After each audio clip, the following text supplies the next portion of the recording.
ஞானசம்பந்தருடைய அருள் தேவாரங்கள் எத்தனையோ நமக்கு நன்மை தருகின்ற பல பலன்களை தந்தாலும் திருநீற்றின் பெருமையை பாடாமல் ஞானசம்பந்தரை கடந்துவிட முடியாது.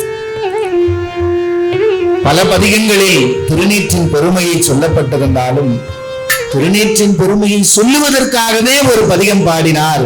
அது மந்திரம் ஆவது நீரு என தொடங்கிய பதிகம்.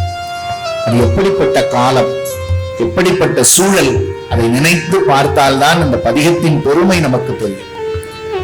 திருநீரே கண்ணில் படாத காலம் அது. எங்கேயாவது திருநீற்றை பார்த்தால் தீட்டு தோஷம்.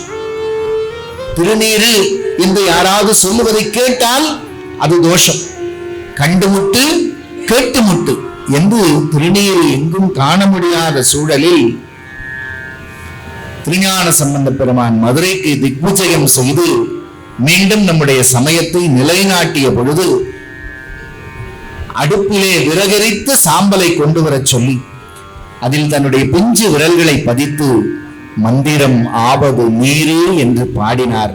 அன்று மட்டுமல்ல, இன்றும் என்றுமே நம்மை காக்கக்கூடிய ஒரு கவசமாக ஆன நீற்று கவசம் அடைய புகுமின்கள் என்பார் மணிவாசக பெருமான்.